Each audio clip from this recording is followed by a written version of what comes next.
Starting in the early 1960s, San Francisco redevelopment began to demolish whole neighborhoods, such as the Fillmore District and the South of Market area, moving out thousands of people in its wake and replacing the spaces with high-rises, luxury hotels for the tourist industry, and housing for white-collar professionals. Manila Town, a 10-block area near the financial district that housed a significant Filipino community, stood in the way of this progress. And over the years, the neighborhood had been chipped away until it was reduced to one last block where the International Hotel stood.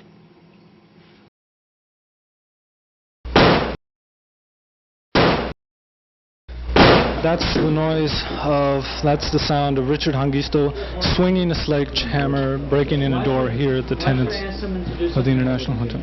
The sheriff wheels the sledgehammer once again on the locked door. There we go. Knock the door open.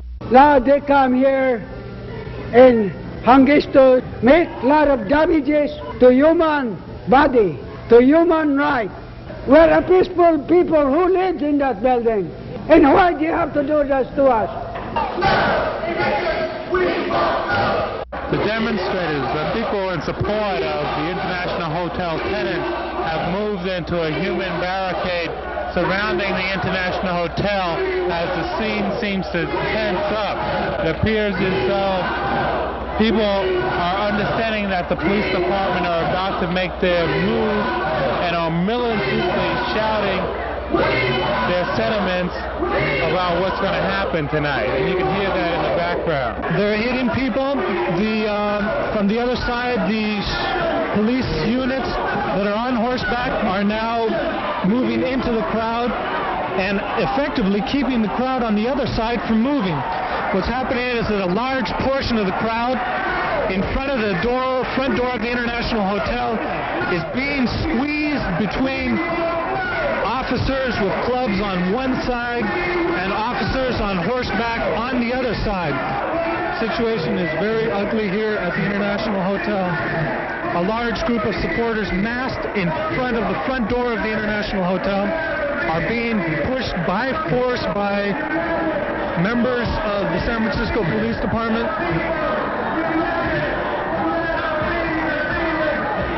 They're not moving. The supporters are not moving.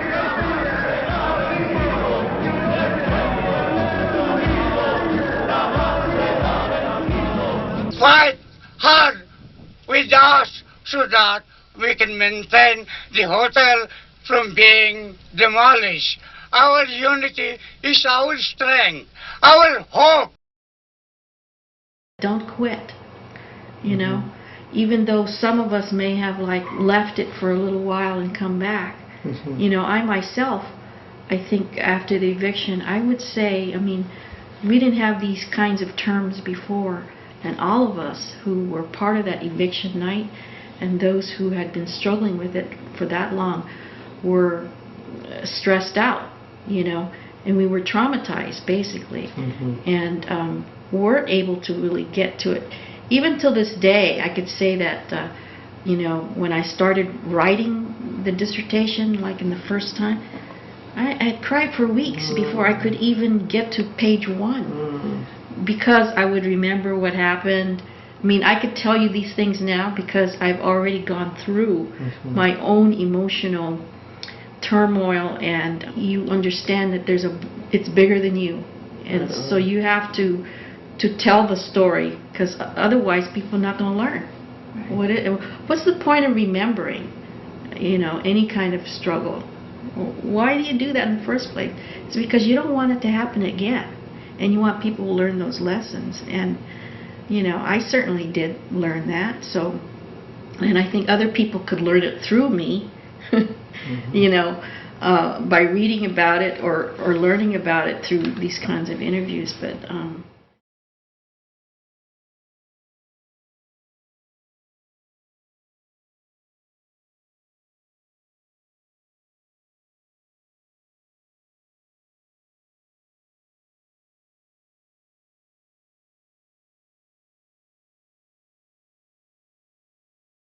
Located along Kearny Street on the edge of Chinatown, the International Hotel had been part of Manila Town, a vibrant 10-block area that was the birthplace of the first Filipino community in San Francisco. From the 1920s to the 1960s, Filipinos congregated on Kearny Street to live and sleep in working men's quarters, eat in the Filipino cafes, and relax in the pool halls and barbershops. The International Hotel became a key center for Filipino activity in Manila Town, serving as a way station for the first immigrant wave of Filipinos who came in the 1920s and 1930s. You figure that when you're in an ethnic community, it's people from your own ethnic background that support you, and it's limited. I think it's difficult for younger generation to understand how important this was to the Filipinos and the area, or to really realize how difficult it was for them to manage to integrate into the society and be able to raise children and educate their children. I know out of the first generation, many of us did very well. But thanks to the first ones who came here. Exploited as a cheap labor force, these early Filipino immigrants were itinerant workers who spent spring and summer seasons on the agricultural fruit and vegetable farms in the California Central Valleys and the Alaskan salmon canneries. During winter, they migrated to the cities and towns to work as culinary helpers and hotel workers. The history of Filipinos in this country is really part of the history of continuing racism against people of color, and by the time we got here in the turn of the century, I mean, Filipinos were yet one more Asian group that was feeling the brunt of anti-yellow peril, as they called it in those days. So the old-timers, you know, they came as young people, and so they had all that wonderful stuff that young people have within them in terms of, you know, perseverance and resiliency and all the other stuff. And it really helped them. It really helped them being able to hang here in the United States in spite of all the adversity that was, you know, that was always stacked up against them. And so those, by the time they were in their twilight years, we're talking about generally men who had been through a whole lot. I know freedom ain't free, you know. And I believe that what you have to do is you have to fight for freedom. You have to struggle for freedom. And it's that's why it's such a beautiful thing. You can't buy it. You can't get $10 million worth of freedom. It don't come like that.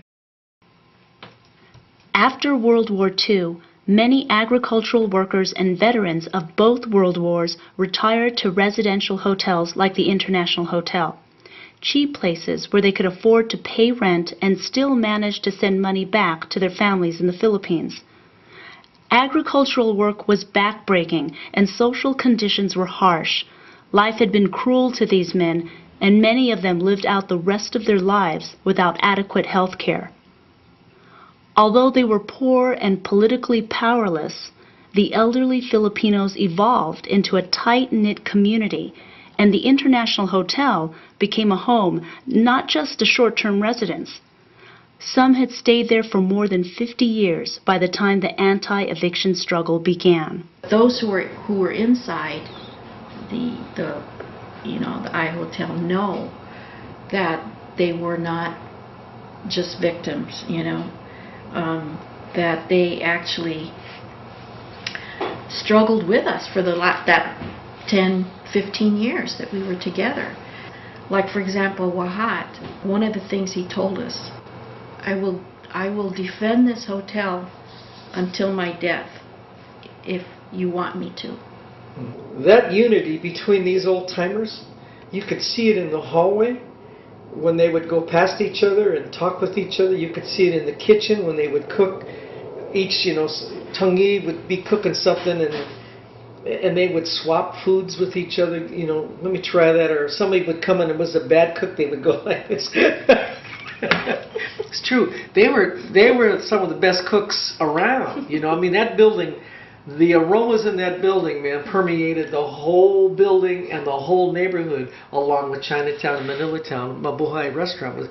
Aromas were so much a part of our senses and our experiences. And you never went hungry. And you never went hungry. They were always saying, "Come in and eat. Take it easy. Don't be so mad all the time. Come eat. You'll feel better." That's how they used to say it. Sit down. Come eat. Come eat.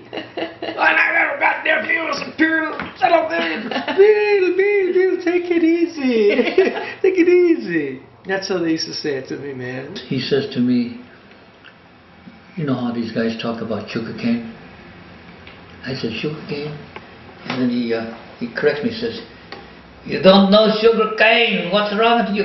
So I said, "Okay, Spirit, tell me." He says, "I get sugar cane and I roll the roll." I said, "Roll? Do you mean like roll the boat?" He said, "No, pile the roll. Okay.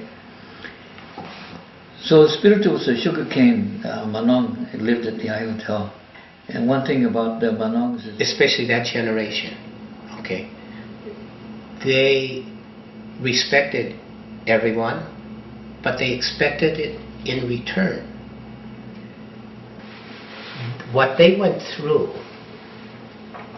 to make it better for my generation, the difficulties, and not with a lot of education, and they had a difficult time working. Can you imagine, they came here during Depression time, after the First World War, and they came into an area that was foreign to them, where they didn't speak the language, and they ended up mostly on farms. And so when I came back here, I see all those guys down there. I had the greatest respect for them. And I had a lot of heroes among them. everyone is uncle, right? Yeah. Uncle, right? And then they kind of like, you grew up loving them like your own, right? That was a, right? Beautiful thing, right? So it never actually leaves. These folks never leave, right? They never leave you. The elderly Filipino tenants of the I Hotel were unique because of the legacy of the United States colonialism in the Philippines. American colonizers set up an educational system that extolled the values of an American system while they engineered political structures in their own image. At the same time, their labor activism in the agricultural fields during the 1920s and 30s taught them lessons on how to win influence despite the fact that power sided with the state and private property forces. Again, I have a history in the city because I've grown up in San Francisco with Kearny Street because my father used to take me down there because I had a ninong who had a photography store. And I used to go there and I used to see all the manongs out there on the street. And I knew about I Hotel, because I had manongs surrounding my life. I mean, my uncles, the friends of my father. So in many ways, it was really sort of a trusting relationship that I was always protected by that. And so being around them just illuminated me more to what their lives were like. While isolated and poor, these men were not naive and defenseless. Because of the values of their colonial education, their sense of solidarity as fellow countrymen, and the influence of leftists in the trade union movement, they gained valuable organizing skills. These experiences meant that they were quite capable of fully participating in a sophisticated political movement such as the I Hotel anti-eviction struggle.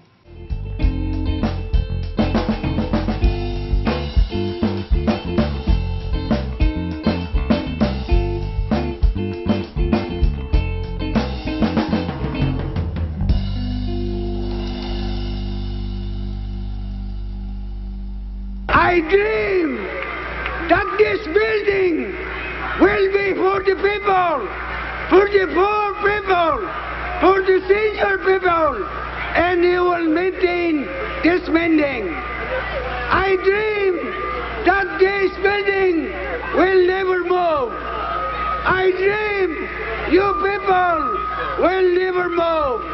I dream you are here tonight, and I hope this will be always in the bottom of my heart. Wahat Tampao, treasurer of the International Hotel Tenants Association, was one of the most active and outspoken of the tenant leaders.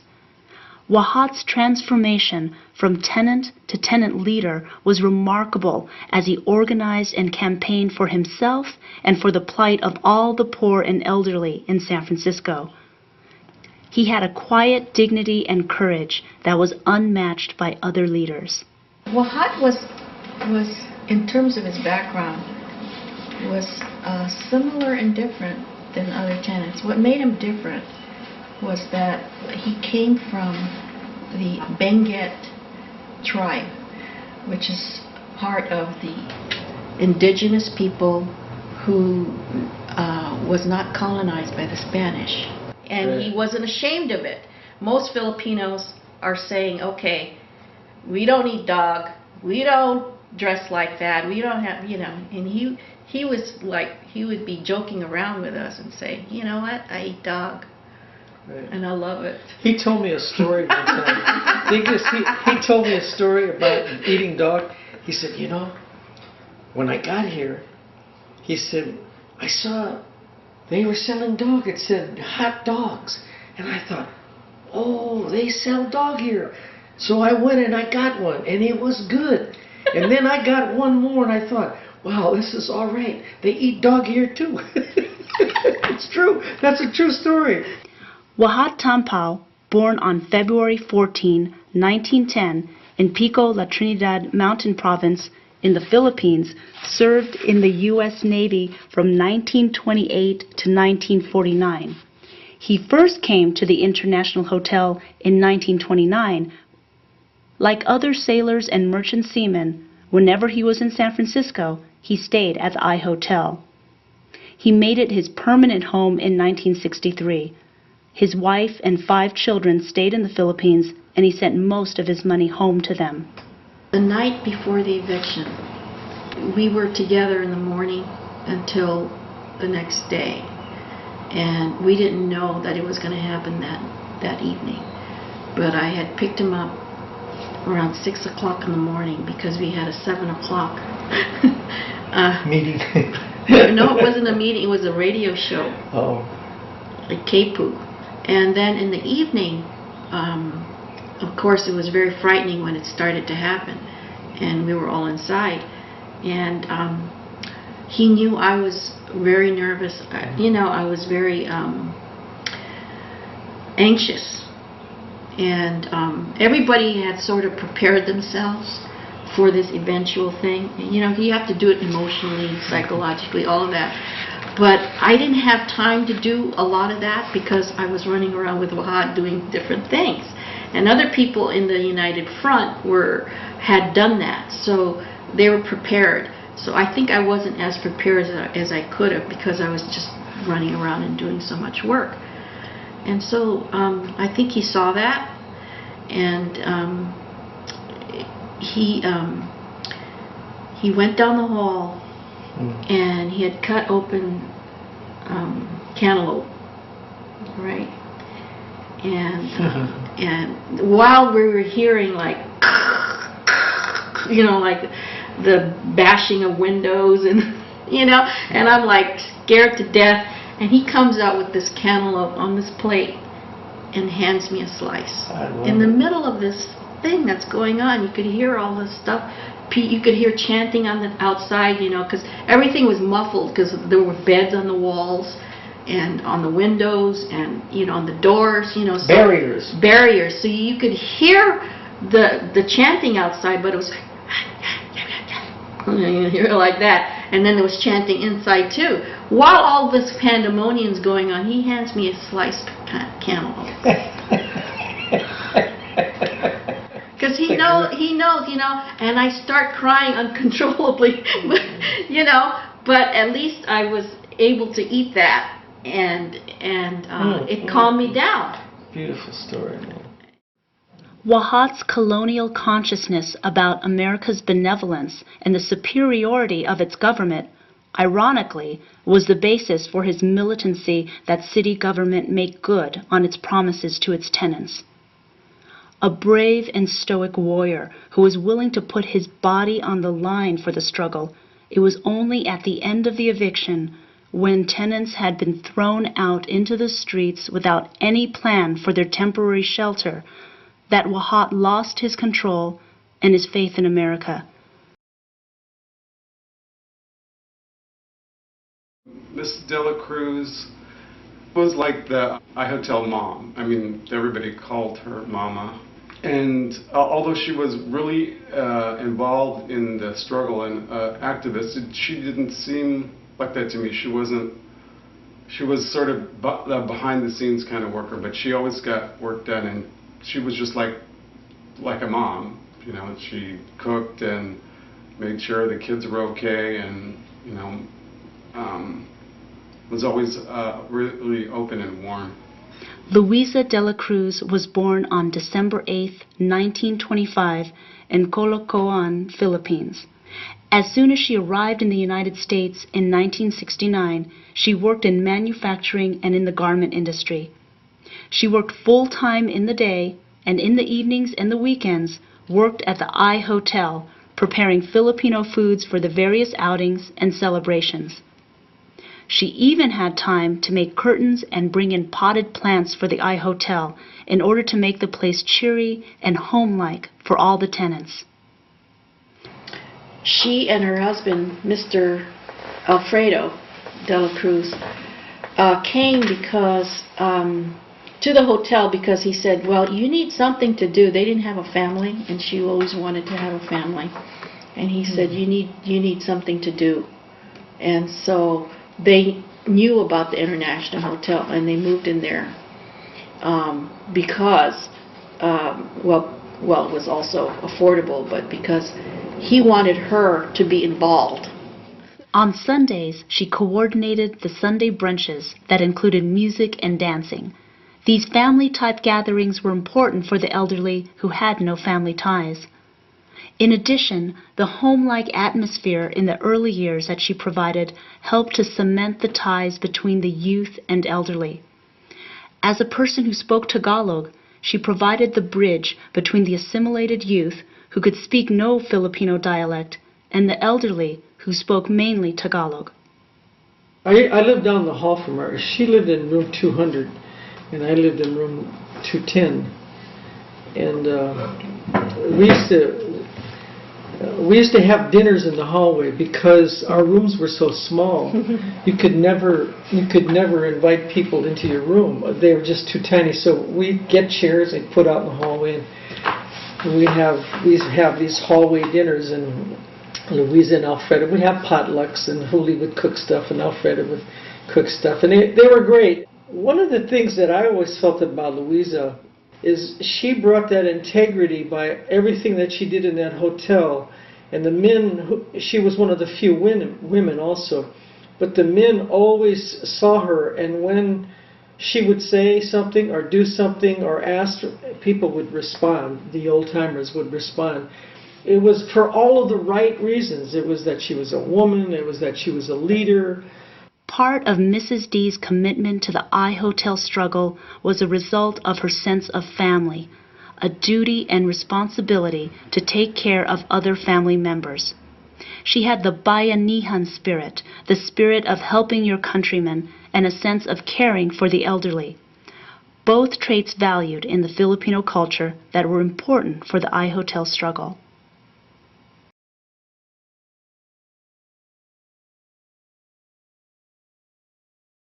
I found that connection between purpose and direction. And I wasn't alone, and all these things it was like a sponge, and I was able to absorb all this. And being a younger person and being able to understand, then it became clear that I had to that I had to make some choices in my life. And as much as conservative as I was, I came from a very conservative family, that I was willing to, to take those risks, to not, say, move into the direction that I was going and move further into something. And then the other thing is that when I saw the conditions of the hotel and I saw the monuments, it became clear to me that there's something here that I felt that I belonged to. I felt like I was, and over time it was like feeling like I wasn't a family. I saw the humanity that they had to offer, that sense of generosity. When in 1968, the elderly tenants received their first notice of eviction from the Milton Meyer Company in order to demolish the building and build a parking lot, the young generation of the Filipino community, mainly students, was also searching for its identity.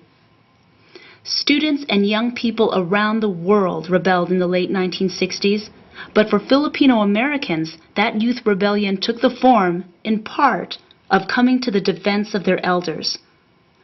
Youth were looking for answers about their own history and community, and they found their roots in the Manila town community. All Kearny Street was destroyed, and this was like the last building.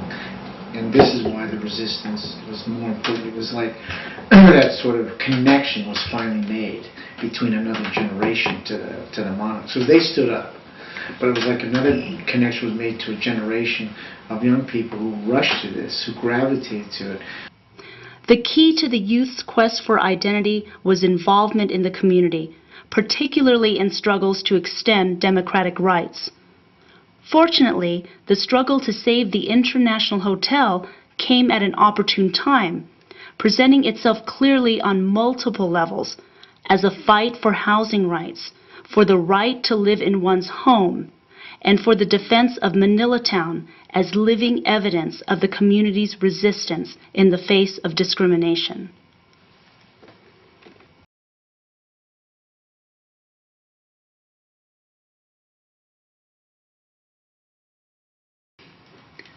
The Manila Town Heritage Foundation was formed in 1994 and incorporated in 1998 as a 501c3 non-profit organization to advocate for the rebuilding of the International Hotel and the preservation of the Filipino legacy in the San Francisco Bay Area.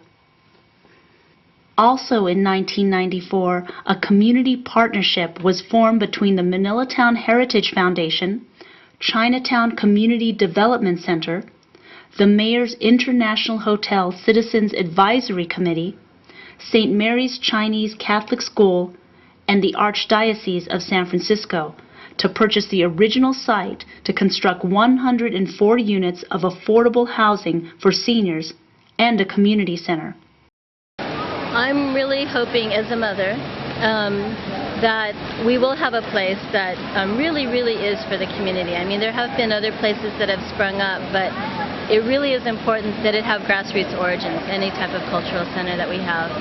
And it is my hope that my children and other children in the community will grow up knowing that that's there, a place where they can turn to for cultural validation, for education about their culture that they may not receive in their education, maybe not even from their own families, where they might learn to do things like play kulintang or take Tagalog classes, maybe even learn how to write alibata. But things that really are important to us, being empowered as a people. The folks that are running in this group, it's their dream to have a central meeting place, a place where the community can learn together, can grow together, can be well together, can honor our community and honor each other, and that's why they run. I mean, they all committed to this, to do this, and I did too, because we really want to reclaim space and have space for our communities. And the Manila Town Center is something that is our dream for our children, and also to honor our ancestors. And today, our ancestors blessed us. Well, what they say is if you don't know where you came from, you won't know where you're going. And it's very important for us to know where we came from.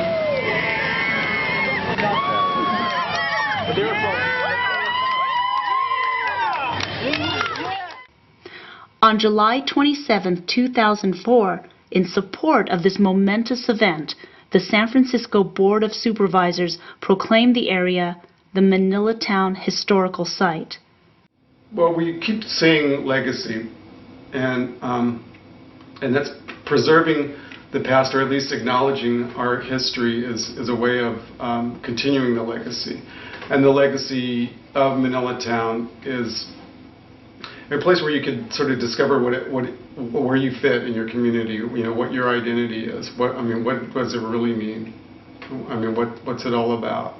Not rather than having somebody tell you what that is. It's like you can go and tell yourself where you belong in your community, or who you are. And it's about people coming from someplace else and wanting to make a better life for themselves and their family and the community. And that's what we want to do, and that's the legacy that we want to honor. And that's why preserving the history, or at least making the history available is important.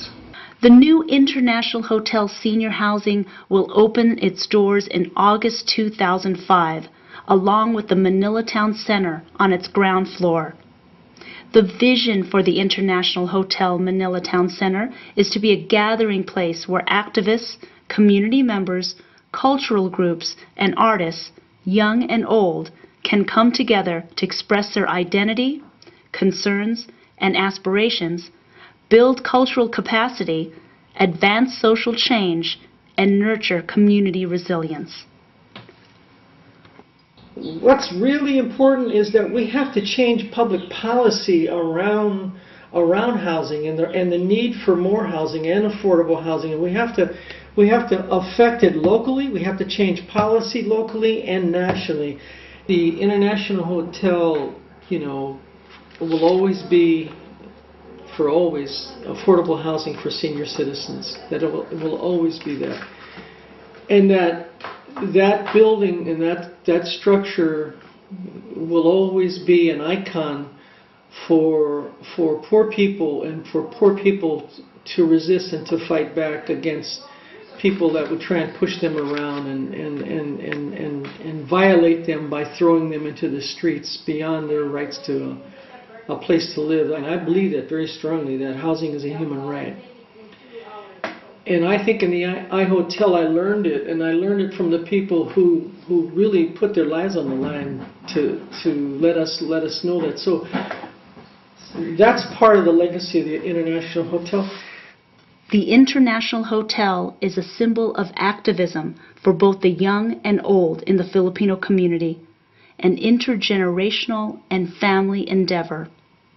No one realized in 1968 or even in 1977 what significance the International Hotel would have for Filipino Americans. A few isolated, stubborn elderly men, joined by energetic young people, sought to right old wrongs.